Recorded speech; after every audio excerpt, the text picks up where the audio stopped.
네, 새벽에 나오신 여러분 환영합니다. 요사님 이렇게 말합시다. 하나님께서 당신의 기도에 응답하시기를 축복합니다. 이렇게 인사하겠습니다.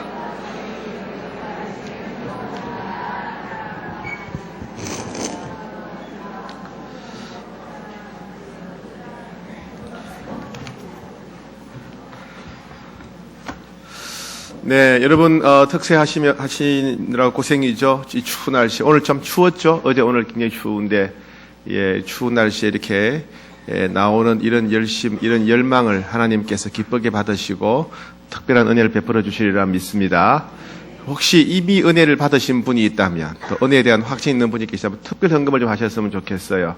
마지막 날 토요일 날 특세 끝나고 좀 다과회를 가졌으면 좋겠습니다. 그래서 뭐 좀 떡이라도 해야 되지 않겠어요? 제가 하고 싶은데 돈이 없으니까 여러분들이 은혜 받으신 분들이 내일이나 모레 특별 헌금을 해주시면 교제를 위한 특별 헌금. 네, 그래서 마지막 날 토요일 날 특세 마치고 우리 식당으로 내려가서 함께 받은 은혜와 감동을 나누면서 감사 잔치를 했으면 좋겠습니다. 그래서 그때 혹시 떡이나 과일로 섬기를 원하시는 분들은 내일하고 모레 특별 헌금을 해주시면 그것으로 우리가 함께 기쁨을 나누도록 그렇게 하겠습니다. 그게 화목제물이죠. 기쁜 마음, 감사한 마음을 나누기 위해서 이스라엘 백성들은 소를 한 마리, 양을 잡으면 그걸 하루 만에 다 먹어야 했습니다. 함께 그 소 한 마리, 양 한 마리를 먹으면서 기쁨을 나누었습니다. 토요일 날 아침에 화목 제사를 드리면서 화목 제물을 같이 먹었으면 좋겠습니다. 자, 제가 한번 기도하겠습니다. 하나님 감사합니다. 오늘 이 추운 날씨에도 사랑하는 성도들을 일깨우시고 주를 향한 열망으로, 은혜를 향한 사모함으로, 갈망으로 주님 전에 나올 수 있도록 이끌어 주시니 감사합니다. 주께서 저희들의 간절한 소망과 열망을 헤아려 주시고 응답하여 주옵소서, 만나 주시옵소서, 은혜를 베풀어 주옵소서, 저희들의 소원을 이루어 주시옵소서. 예수님 이름으로 기도하옵나이다. 아멘. 여러분은 지금 살아오시면서 제일 기뻤던 때가 언제입니까? 살아오면서 기뻤던 적이 많으시죠? 네. 여러 가지 어려움들이 역전될 때, 문제가 해결될 때, 또 중한 병이 나았을 때, 또 길이 열렸을 때, 내가 꿈에도 그리던 그런 일들이 이루어졌을 때 너무너무 기뻤을 것입니다. 오늘은 그런 기쁨의 날에 대한 이야기입니다. 기원전 490년경에 아주 참 놀라운 일이 있었습니다. 그 당시 세계 최강대국인 페르시아가 사방으로 나라의 영토를 확장하고 있었습니다. 북쪽으로 또 남쪽으로 동쪽으로 나라를 확장하면서 그 당시 최강대국인 페르시아가 서쪽에 있는 그리스라고 하는 나라를 공격하게 됩니다. 이 그리스는 여러 가지 도시 국가로 이루어졌습니다. 그러니까 그 나라 전체 안에, 나라 안에 여러 도시 국가로 이루어진 그런 나라죠. 그리스는. 그래서 아테네나 그런 스파르타 이런 나라가 있었는데 그 나라를 이제 공격을 하게 됩니다. 병사가 몇 명이냐면 보병이 10만 명, 보병이 10만 명의 병사, 그 다음에 전차를 모는 병사가 10,000명. 오늘 보면 탱크가 만대입니다. 만대. 탱크가 만대. 그다음에 보병이 10만 명을 거느리고 페르시아가 그리스를 공격하게 돼요. 그리스는 세계 최강대국이었고 늘 백전백승하는 그런 강대국이었습니다. 그러니까 작은 나라 도시국가였던 아테네와 그리스는 난리가 났습니다. 그래가지고 이제 죽었구나 생각을 하게 됩니다. 먼저 아테네를 먼저 공격했는데 아테네에서는 이 스파르타의 도움을 청합니다. 필리피데스라고 하는 그 당시에 달리기 경기에서 1등한 병사가 있습니다. 필리피데스. 달리기 잘하는 병사. 이 필리피데스에게 필리피데스를 전령으로 보냅니다. 어디에? 스파르타에 전령으로 보내가지고 지금 페르시아가 우리 아테네를 공격한다. 10만 명이 몰려오고 전차가 10,000대라고 한다. 큰일 났다. 너희들 병사를 좀 보내달라 그럽니다. 그런데 그렇게 연락을 했는데 스파르타가 여러 가지 어려움 때문에 도움을 주지 못합니다. 그러자 이제 아테네는 혼자 힘으로 이 페르시아와 싸워야 했습니다. 그때 아테네의 병사 숫자가 몇 명이냐면 10,000명이에요. 10,000명.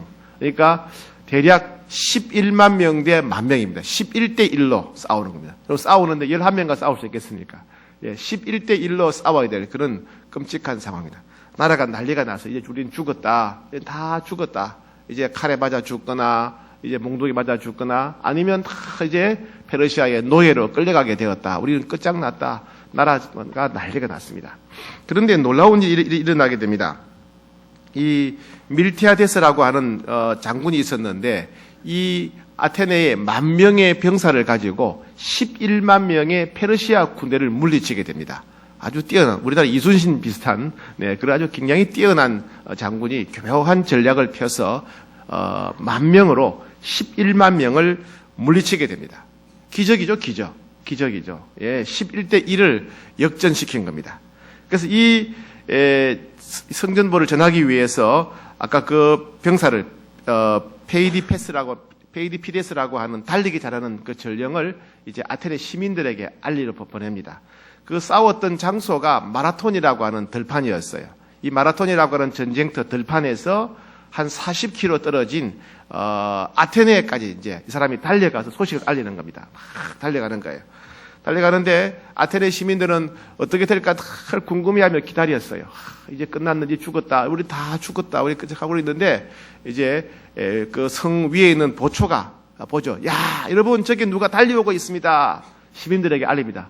시민들은 끝났다. 전쟁에 졌다는 소식일까봐 막 너무 긴장하고 있는 거예요. 근데 그 누군가 막 달려오는데 오면서 뭐라고 외치는데 소리가 안 들리는 거예요. 안 들리는 겁니다. 왜냐하면 40km를 달려왔으니까 무슨 힘이 있겠어요. 뭐라고 외치는데 안 들리는 겁니다.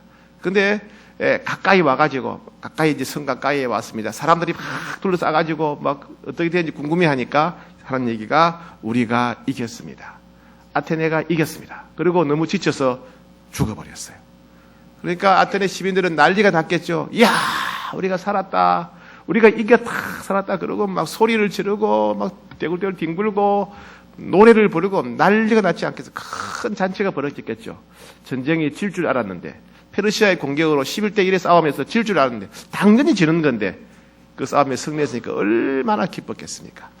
근데 페이디피데스라고 하는 병사는 40km 달려와서 그냥 지쳐서 죽고 만 겁니다.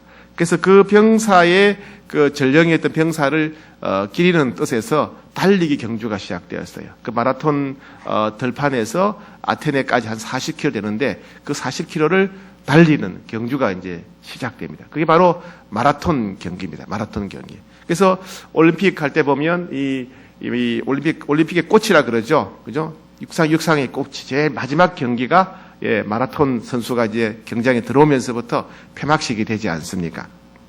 그런데 전 세계에서 유일하게 아무리 아시안 경기를 하고 올림픽 경기를 하더라도 마라톤 선수를 한 명도 보내지 않는 그 나라에 마라톤 선수가 없는 나라가 있습니다. 이란입니다. 이란. 이란은요 마라톤 선수가 없어요. 마라톤 경기가 없고요. 아시안 경기하거나 올림픽 할 때 마라톤 선수를 한 명도 보내지 않습니다. 왜냐하면 이란의 페르시아의 후손이기 때문에 그래요. 페르시아의 후손들. 이 마라톤 경기는 페르시아의 공격에서 아테네가 승리하면서 시작된 거잖아요. 그런데 페르시아 입장, 즉 이란의 입장에서 볼 때는 자기들이 11대 1의 싸움에서 대패한 경기니까 너무 수치스럽고 창피하니까 절대 마라톤은 못하게 하는 겁니다. 그러니까 아무리 마라톤 대회가 있어도 선수를 안 보내고 심지어 1974년에 이란에서 테헤란 아시안 게임이 있었죠. 그죠? 그때 이란은 아시안 게임을 주최하면서 마라톤 경기를 없애버렸어요. 그 정도로 수치스럽고 부끄러워했다는 얘기죠. 네, 자 그런 얘기입니다. 그런 기쁜 이야기, 전쟁에서 승리한 이야기, 그 이야기 오늘 펼쳐지고 있습니다. 자 봅시다. 7절 7절 시작. 좋은 소식을 전하며 평화를 공포하며 복된 소식을 가져오며 구원을 공포하며 시온을 향하여 이르기를 내 하나님이 통치하신다는 자의 산을 넘는 발이 어찌 그리 아름다운고. 네. 이스라엘 역사상 이스라엘 백성들이 가장 기뻤던 때가 언제냐 하면 첫 번째는 430년 애굽의 노예 생활에서 해방될 때, 애굽의 노예 생활에서 해방되어서 출애굽할 때 그들이 가장 기뻤어요. 1년 내내 그 출애굽의 기쁨을 그들은 늘 기억했습니다. 두 번째 기쁨은 언제냐면 바벨론의 포로로 끌려갔을 때, 바벨론의 포로로 끌려갔다가 그 포로에서 해방되었을 때, 그리고 예루살렘으로 돌아왔을 때, 그때가 또 두 번째로 역사상 가장 기쁜 때입니다. 오늘 이 본문은 바로 바벨론 포로로 끌려갔던 백성들이 해방되어 돌아올 그 기쁜 날을 예언하고 있는 겁니다. 누가? 이사야가. 언제? 이 사건 일어나기 200년 전에. 이 사건 일어나기 약간 200년 전에 이사야 선지자가 앞으로 이런 일이 있을 것이다. 우리 백성들이, 우리 민족이 바벨론의 포로로 끌려가서 끔찍한 고통을 당하고 절망적인 생활을 하던 중에 때가 차면 하나님께서 그들을 해방시켜 주실 것인데 그들이 이렇게 기뻐할 것이다. 200년 뒤에 일어날 일을 예언합니다. 그리고 한참 뒤에 에레미야도 예언해요. 에레미야 선지자도 지금은 우리가 포로로 끌려가지만은 너무나 끔찍하고 고통스러운 일을 당하게 되고 꼼짝달싹 못하고 절망적인 생활을 하겠지만은 하나님의 때인 70년이 지나면 그들이 해방되어 돌아올 것이다. 아무도 이사야 예언을 믿지 않았어요. 아무도 에레미야 예언을 믿지 않았습니다. 그런데 하나님의 때가 되었을 때, 하나님이 약속하신 때가 되었을 때 이사야의 예언대로 그리고 에레미야의 예언대로 이스라엘 백성들이 해방되어서 예루살렘으로 돌아오게 되지요. 그 기쁨을 묘사하고 있는 오늘 본문입니다. 이사야를 다시 한번 보자면은 1장부터 2장까지는 유다 백성들의 죄에 대해서 책망하시고 심판을 경고하십니다. 그 다음에 13장부터 27장까지는 열방, 이스라엘 주변의 다른 나라들의 죄를 예수님이 책망하시고 심판을 경고하십니다. 그 다음에 28장부터 39장까지는 그렇게 유다의 죄와 열방의 죄에 대해서 하나님이 심판하시는 모습이에요. 그게 뭐냐면 아수르가 공격하는 모습이에요. 아수르가 주변 나라들을 공격하고 이스라엘을 공격하는 그런 모습입니다. 그 다음에 40장부터 55장까지는 그런 공격을, 그런 심판을 받고도 회개하지 않는 이스라엘 백성들이 결국 바벨론에 의해서 완전히 하나님의 징계를 받고 심판하고 몰락할 것이고 포로로 끌려갈 것이다. 그러나 그런 포로 생활 가운데도 하나님이 그들을 다시 용서하시고 회복시켜 주실 것이다. 바벨론 포로에서 회복시켜 주실 것이라는 것이 40장부터 55장까지 내용입니다. 그 다음에 56장부터 마지막 끝까지는 이제 종말에 하나님께서 하실 일들을 설명하고 있습니다. 오늘 읽었던 이 7절 말씀 바로 바벨론의 포로로 끌려갔을 때 하나님께서 그들을 해방시켜 주실 것이고 하나님께서 그들을 해방시켜 주실 때 이렇게 백성들이 기뻐할 것이다 하는 내용입니다. 자, 7절 다시 보자면요. 좋은 소식을 전하며, 이 좋은 소식을 전하는 사람들이 굉장히 복이 있을 것이다 이 말이에요. 그 좋은 소식이 뭐냐 하면 바로 바벨론 포로에서 해방되었다. 바벨론이 무너졌다. 페르시아와 바벨론의 전쟁에서 바벨론이 졌다. 페르시아가 이겼다. 이제 우리가 해방이다. 이제 우리가 고향으로 돌아갈 수 있다. 가족의 품으로 돌아갈 수 있다. 이 소식을 전하는 사람들이 너무나 복되다. 너무나 복되다 이런 말입니다. 그 다음에 평화를 공포하며 평화를 공포하는 사람들이 너무 복되다. 이 평화가 뭡니까? 이제 전쟁이 끝났다. 바벨론이 우리를 포로로 끌고 왔던 바벨론이 페르시아와의 전쟁에서 졌다.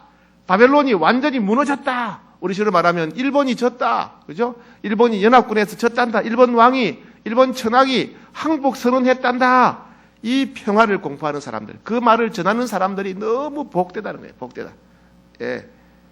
그리고 구원을 공포하며 시온을 향하여 이르기를 내 하나님이 통치하신다 하는 자. 이 무슨 말입니까? 여러분, 하나님이 살아계십니다. 하나님이 역사하셨습니다. 이 소식을 전하는 사람들.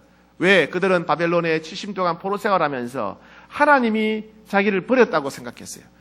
아무리 기도해도 응답이 없으니까 하나님이 살아계시지 않다고 생각하는 사람들도 있어요. 절망한 사람들이 많았어요. 그죠? 여러분도 그럴 때가 있지요. 아무리 기도해도 이 병이 낫지 않을 때, 아무리 기도해도 이 문제가 해결되지 않을 때, 아무리 기다려도 너무 고통스러울 때 하나님 우리를 버리신 게 아닐까? 하나님이 없는 게 아닐까? 하나님이 살아계시지 않는 게 아닐까? 이런 두려움, 이런 불안, 회의가 찾아오지 않습니까? 그러나 바벨론이 무너지고 이스라엘 백성이 해방될 때 이렇게 말하더라고요. 여러분, 하나님이 살아계십니다. 우리는 그동안 너무 힘들고 고통스러워서 하나님이 없다고 불안해했는데, 그동안 우리는 하나님 우리를 버렸다고 생각했는데, 여러분, 하나님이 살아계십니다. 하나님이 역사하셨습니다. 우리를 해방시켜 주셨습니다. 우리를 이제 고향으로 돌아가게 하셨습니다. 이렇게 하나님의 역사하심을 선포하는 사람들, 그 사람들이 복되다, 그런 이야기입니다. 그러면서 마지막에 이렇게 말합니다. 이런 자들, 이렇게 좋은 소식을 전하고 평화의 소식을 전하고 하나님이 역사하는 소식을 전하는 이 사람들의 산을 넘는 자들의 발길이 얼마나 아름다운가. 그 소식을 전하는 사람이 너무 귀하다는 겁니다. 마치 아테네가 승리한 다음에 물을 건너고 들판을 지나고 산을 넘어서 와서 여러분 우리가 이겼습니다 그렇게 말하고 죽은 그 전령이 얼마나 귀한 사람입니까? 그것처럼 이제 바벨론이 전쟁에 졌습니다. 우리가 포로에서 해방되었습니다. 이제 우리가 고향으로 예루살렘으로 돌아갈 수 있습니다. 하나님이 살아계십니다. 이 소식을 전하는 사람의 그 발걸음이 얼마나 아름답고 귀하냐. 그 소식을 전하는 사람이 귀하다, 그런 말입니다. 자, 그 다음에 계속해서 10절 시작. 여호와께서 열방의 목전에서 그의 거룩한 팔을 나타내셨으므로 땅 끝까지도 모두 우리 하나님의 구원을 보았도다. 하나님께서 이스라엘 백성들을 해방시켜서 예루살렘으로 돌아가게 하는 이 사건을 열방이 보게 될 거다. 물론 그 당시에 바벨론의 포로로 끌려왔던 여러 민족들이 다 자기 나라로 돌아가게 되었어요. 바벨론의 포로로 끌려와 있던 여러 민족 중에 한 민족이 유대 민족 이스라엘 백성입니다. 그래서 돌아갔습니다. 누구나 다 승리를 맛보고 해방을 맛보았습니다. 그런데 유독 이스라엘 백성들만 열방이 주목한 이유는 뭐냐면 이스라엘 민족들 가운데 이미 예언되어져 있는 겁니다. 언제? 200년 전에 그들이 포로로 끌려와서 오기 200년 전에 이사야라고 하는 선지자가 오늘 이사야 52장을 통해서 언젠가 때가 되면 하나님께서 저들을 해방시켜 주실 것이다. 그때 이들이 이렇게 기쁠 것이다. 예언되어 있었기 때문에 예레미야 선지자를 통해서 70년이 지나면 해방될 것이라 예언되었기 때문에 그 예언을 기억하고 있던 사람들은 충격을 받는 거예요. 이야, 이사야 예언이 맞구나. 야, 예레미야 예언이 맞구나. 우리가 바벨론에서 끝장날 줄 알았는데 여기서 다 죽고 끝난 줄 알았는데 우리 힘으로는 아무것도 할 수 없었는데, 야, 그 이스라엘의 이사야, 하나님의 종 이사야 예언이 맞구나. 에레미야 예언이 맞구나. 하나님이 살아계시구나. 이스라엘의 하나님이 정말 살아계시구나. 열방이 그렇게 하나님을 보고 영광 돌리게 될 것이다. 그런 말씀이에요. 자, 그 다음에 12절 시작. 여호와께서 너희 앞에서 행하시며 이스라엘의 하나님이 너희 뒤에서 호위하시리니 너희가 황급히 나오지 아니하며 도망하듯 다니지 아니하리라. 이스라엘 백성들이 바벨론에서 해방되어 나올 때 하나님께서 그들과 함께 하시고 예루살렘에 도착할 때까지 앞에서 뒤에서 호위하며 그들을 인도하실 것이다. 그래서 스룹바벨을 통해서 수많은 사람들이 돌아왔지요. 그죠? 또 에스라를 통해서 느헤미야와 함께 그들이 모든 위험을 무릅쓰고 예루살렘으로 돌아오게 됩니다. 5만여 명의 백성들이, 5만여 명의 남은 자들이, 그죠? 예루살렘으로 돌아오게 됩니다. 바로 그 모습을 이야기하는 겁니다. 자, 그때 그들이 얼마나 기뻤을까요? 여러분, 바벨론의 포로로 끌려갔다가 해방되어 돌아오는 이스라엘 백성들이 얼마나 기뻤을까요? 그죠? 모든 걸 다 빼앗기고 짓밟히고 가족들은 죽고 집은 불타고 비참하게 바벨론의 포로로 끌려가서 짐승 같은 생활하던 백성들, 그리고 그곳에서 끔찍하고 고통스러운 지옥 같은 생활하던 그들, 내일이 없이 캄캄한 생활하던 그들이 해방되어서 모든 묶었던 끈들이 끊어지고 예루살렘으로 돌아올 때 얼마나 기뻤겠습니까? 그 내용이, 그 모습이 51장 11절에 있어요. 51장 11절 시작. 여호와께 구속받은 자들이 돌아와 노래하며 시온으로 돌아오니 영원한 기쁨이 그들의 머리 위에 있고 슬픔과 탄식이 달아나리로다. 여호와께 구속받은 자들, 여호와께서 구원하신 자들이, 남은 자들이, 바벨론의 포로로 끌려갔던 자들이 돌아오는데 노래가 가득하고 영원한 기쁨이 얼굴에 있고, 기쁨이 있고 슬픔과 탄식이 달아났다. 바벨론 포로 생활할 때 너무나 슬프고 너무나 고통스러워서 절망했는데 그 슬픔과 탄식이 사라져버렸다. 그 모습이에요. 이걸 조금 더 자세히 풀어서 노래한 시가 시편 126편이에요. 시편 126편. 화면에 보면 가사가, 내용이 나옵니다. 시편 121절에 보니까 여호와께서 시온의 포로를 돌려보내실 때에 우리는 꿈꾸는 것 같았도다. 이게 꿈이냐 생시냐.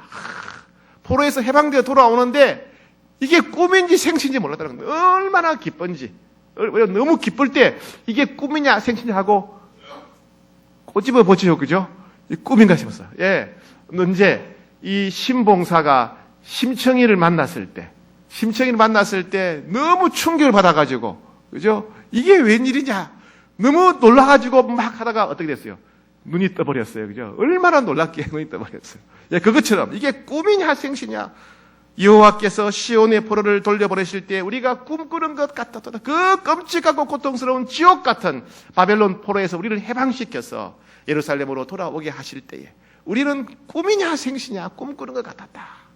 그 다음에 126편 2절에 보니까 그때 우리 입에는 웃음이 가득하고 우리 혀에는 차각이 가득했도다. 입에는 웃음이 가득하고 혀에는 차각이 가득. 얼마나 좋았는지 막 노래를 부르고 난리가 났다는 거예요. 노래를 부르고. 예. 여러분 아이들이 기다리던 선물 사주면 애들이 그 좋아가지고 막 노래를 부르고 뛰고 뒹굴고 하죠. 그렇게 기뻤다는 거예요. 그죠? 3절에 보니까 여호와께서 우리를 위하여 큰 일을 행하셨으니 우리는 기쁘도다. 이 말은 기뻐서 어쩔 줄을 몰라 했다. 포로에서 해방되어 돌아올 때 기뻐서 어쩔 줄을 몰라 했다. 표현할 수 없을 만큼 그렇게 기뻤다. 너무너무 좋았다. 너무너무 좋았다. 그리고 5절 화면에 보입니까? 가사가? 네, 5절 같이 시작. 눈물을 흘리며 씨를 뿌리는 자는 기쁨으로 거두리로다. 울며 씨를 뿌리러 나가는 자는 반드시 기쁨으로 그 곡식단을 가지고 돌아오리로다. 이스라엘 백성들이 포로에서 해방되어 돌아와서 보니까 우리가 그렇게 끔찍하고 지옥 같은 하루하루를 보내면서 캄캄하고 아무런 소망이 없는 삶을 보내면서 눈물 흘리면서 하나님께 기도했던 것이 헛되지 않구나. 우리가 그때 하나님을 바라보면서 기도했던 것이 눈물로 기도했던 것, 하나님이 우리 기도를 들으셨구나. 우리가 회개하는 기도에 응답하셨고 우리를 살려달라는 기도에 응답하셨고 우리를 포로에서 해방되어서 다시 예루살렘에 가서 성전에서 하나님을 섬기게 달라는 그 기도에 하나님이 응답하셨구나. 우리가 70년 동안 눈물로 기도한 것 헛되지 않았구나. 눈물 흘리며 씨를 뿌리는 자는 기쁨으로 거두리라. 이 노래인 겁니다. 이 말은 뭐냐면 이 시를 읽는 후손들에게 남긴 이 간정이에요. 간정. 후손들에게 남긴 간정. 눈물 흘리며 씨를 뿌리는 자는 반드시 기쁨으로 거두게 될 것이다. 눈물 흘리며 씨를 뿌리는 것은 절대로 헛되지 않다. 눈물 흘리며 기도하는 자는 절대로 헛되지 않다. 왜? 반드시 기쁨으로 응답받게 될 것이다. 라고 하는 간정이에요. 간정. 사랑하는 여러분, 우리가 눈물로 씨를 뿌리는 거 헛되지 않습니다. 반드시 기쁨으로 거두게 될 것입니다. 어떤 고난 가운데 어떤 고통 가운데 있다 할지라도 눈물 흘리며 기도하는 자는 반드시 응답받는다. 반드시 기쁨으로 그 단을 거두게 된다. 처음에는 이것이 씨가 뿌려질 때는 싹이 날까 안 날까 걱정이 되고 비바람이 불 때는 꺾이지 않을까 걱정이 되지만은 때가 되면 하나님이 정하시는 때가 되면 반드시 추수할 때가 온다. 기쁨으로 추수할 때가 온다. 그런 말씀이죠. 여러분 이번에 전도하면서 얼마나 속상할 때가 많았습니까? 오이코스들, 우리 가족들, 또 친구들, 친척들, 이웃들, 직장 동료들 그들을 위해 눈물로 기도하고 그들 밥도 사주고 선물도 사줬는데 막상 당일날 되니까 아침에 못 온다 연락 왔을 때 얼마나 속상합니까? 또 몇 시에 오겠다 해서 앞에서 기다리고 있는데 전화가 와요. 못 간다 그럴 때 가슴이 내려앉죠. 억장이 무너지죠. 여러분 반드시 응답받게 될 줄 믿습니다. 눈물로 씨를 뿌리는 자는 반드시 응답받습니다. 오늘 아니면 내일, 내일 아니면 모레 때가 되면 반드시 응답받는다는 것입니다. 반드시 응답받아요. 나라와 민족을 위한 기도, 열방을 위한 기도, 우리 인생의 문제, 죄악을 끊어버리기 위한 기도, 주님께 더 충성하기 위한 기도, 사람들이 나를 비웃고 무시하고 가족들이 반대하지만은 주님께 충성하기 위해 수고하고 애쓰고 눈물로 씨를 뿌리는 사람들 반드시 기쁨으로 응답받게 될 줄 믿습니다. 이 이스라엘 백성들이 바벨론 포로에서 돌아온 이야기는, 바벨론 포로에서 해방되어 돌아오는 이 기쁨의 이야기는 바로 나중에 인류의 메시아 구원자이신 예수님께서 이 땅에 오셨을 때 예수님을 통해서 사망에서 구원받은 백성들의 노래가 되기도 합니다. 노래를 예언하는 것이지요. 그죠? 예, 지옥 갈 사람들이 천국으로 가게 되고 모든 죄와 사망을 끊어버리고 새 생명과 새 인생을 얻고 천국 백성이 되고 영생을 누리게 되는 사람들의 기쁨을 바로 노래한 것이 바로 또 이 시편 이사야 52편이고 시편 126편이라고 할 수 있겠습니다. 예수님은 바로 이 예수 믿고 구원받은 사람들이 이런 기쁨을 누리게 될 것이다 말씀하셨어요. 어떤 사람들은 이 행복한 초대에 대해서 부정적인 평가를 하는 사람들이 있습니다. 아이고, 매년 이렇게 요란을 떨어야 되느냐. 한 번이면 되지. 1년에 2번씩이나 해야 되느냐. 또 시작해서 이 많은 돈을 들여서 선물 사주고 밥 사주고 왜 고생해야 되느냐. 이 돈을 다른 데 쓰면 더 잘 쓸 수 있을 텐데. 그리고 좀 신앙생활을 좀 편하게 하자. 남들은 신앙생활을 편하게 하는데 편하게 살려고 예수 믿는 거 아니냐. 왜 목사님은 고생시키냐. 이런 사람들이 있어요. 그러나 이 일은 포기할 수 없는 일이고 너무나 소중하고 기쁜 일입니다. 이 행복한 초대를 홍익교회가 처음 시작한 게 아니고 예수님이 먼저 시작하셨어요. 예수님이. 그죠? 예수님이 마태의 집에서 잔치를 열고 사람들을 초청했지 않습니까? 예수님이 나사로와 시몬의 집에서 잔치를 열고 사람들을 초청하지 않았습니까? 그죠? 그때 누가복음 15장에 보니까 모든 세리와 죄인들이 그 예수님이 개최한 행복한 초대에 말씀을 들으러 가까이 오니까 바리새인과 서기관들이 수군거려 이르되 이 사람이 죄인을 영접하고 음식을 같이 먹는다. 쓸데없이 음식을 낭비한다. 시간 낭비한다고 예수님을 비판해요, 사람들이. 그런데 예수님께서 뭐라고 그러셨습니까? 누가복음 15장 10절에 내가 너희에게 이르노니 이와 같이 죄인 한 사람이 회개하면 하나님의 사자들 앞에서 기쁨이 된다. 누가복음 15장 32절 네 동생은 죽었다가 살아났으며 내가 잃었다가 얻었기로 우리가 즐거워하고 기뻐하는 것이 마땅하도다. 한 영혼이 회개하고 돌아올 때 하나님 보좌 앞에서는 큰 잔치가 벌어진다는 것입니다. 하나님이 더할 수 없는 기쁨으로 기뻐하신다는 것입니다. 저도 힘들 때가 있어요. 예, 행복한 초대를 준비하면서 너무 힘들고 어떤 때는 너무 또 잔치를 열었는데 초청한 사람이 적을 때는 참 낙심될 때가 있습니다. 또 이번에도 오후 찬양 예배할 때 행복한 초대 주일날 너무 사람이 없어서 야, 오늘 왜 이렇게 사람이 없을까? 근데 하나님이 야, 걱정하지 마라. 한 명이 돌아온다 할지라도 나는 기쁘니까 네가 생각할 때만 그렇게 많은 사람이 있다 할지라도 낙심하지 마라. 지금도 이 순간에도 돌아온 영혼 때문에 나는 지금 잔치를 열고 기뻐하고 있단다. 하나님 그런 말씀을 하셨어요. 제가 잊지 못한 한 사건이 있습니다. 여러분 몇 번 들으셨으리라고 생각합니다. 제가 대학생 선교단체에서 일할 때 저희 학생들이 난지도에 옛날에 서울시에 쓰레기 버리는 곳이 난지도였죠. 지금은 난지공원이 굉장히 아름다운 공원이 되었지만은 옛날엔 그게 쓰레기장이었지 않습니까? 저희 집이 옛날에 그 난지도 건너편 강서구 쪽 그쪽에 저희 집이 있었는데요. 북풍이 불 때 북쪽에서 남쪽으로 바람이 불면요 한강을 건너서 난지도에 그 쓰레기 썩는 냄새가 집까지 몰려왔어요. 하여튼 냄새가 지독했어요. 근데 그 난지도 그 쓰레기 더미 보면 사람들이 살았어요. 그죠? 쓰레기 뒤져서 이렇게 사는 생활하는 사람들이 있었고 마을이 있었고 그 쓰레기 더미 가운데 소년촌이라고 하는 고아원이 하나 있었습니다. 저희 학교 학생들이 일주일에 한두 번씩 이제 그 소년촌에 가서 그 고아원 아이들 공부를 가르쳤어요. 영어도 가르치고 수학도 가르치고 성경도 가르치고 이렇게 아이들을 도와줬습니다. 그런데 그 소년촌 고아원 원장님이 아이들을 위해서 좀 기쁜 일을 해주고 싶다 그러셔가지고 어느 날 성탄절날 아이들이 초청하는 연예인들을 초대해가지고 아이들이 좋아하는 연예인을 초청해가지고 아이들을 위해서 잔치를 열었습니다. 그때 누구냐면 아이들이 좋아하는 인기 가수는 H.O.T라고 하는 그 당시 가장 인기 있는 가수였어요. 그 H.O.T를 저한테 이런 얘기합니다. 우리가 그 난지도에 있는 고아원인데 우리 아이들을 위해서 와서 공연을 해줄 수 있느냐 하니까 이 H.O.T가 참 착한 사람들이었어요. 우리가 가겠다. 일정을 조정해서 이 H2T가 그 쓰레기 더미 가운데 있는 소년촌 고아원에 오게 된 겁니다. 와서 공연을 합니다. 공연을 하는데 또 이제 어떻게 알았는지 또 방송국에서 그걸 알고 취재하러 온 겁니다. 그래서 H2T가 공연하고 아이들이 막 좋아하고 박수치는 모습을 촬영을 해가서 9시 뉴스에 그게 나오게 된 거예요.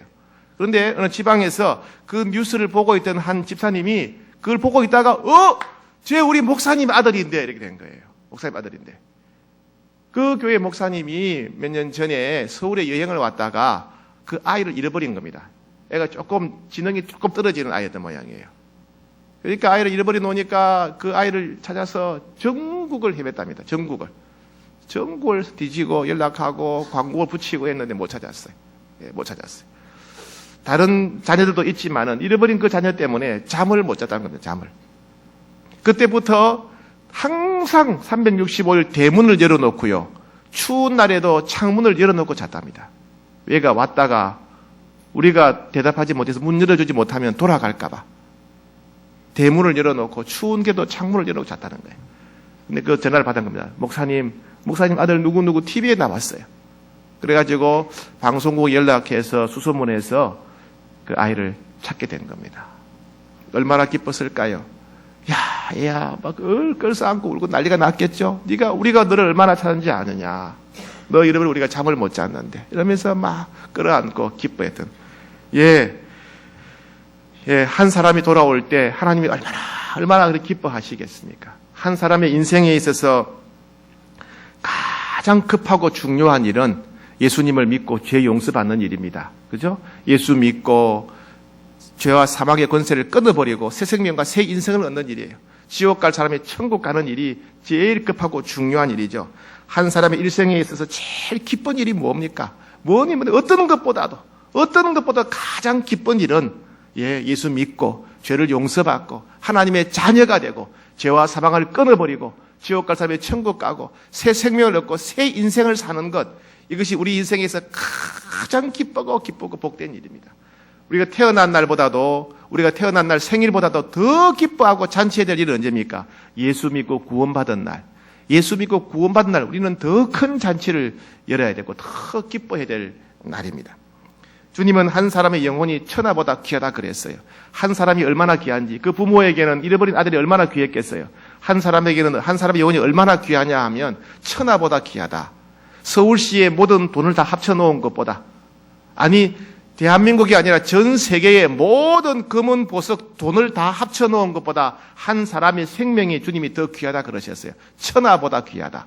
여러분 전 재산을 합쳐놓은 것보다 한 영혼이 귀해요. 여러분 전 재산을 합쳐놓은 것보다 오이코스 한 사람의 영혼이 귀하다는 말이에요.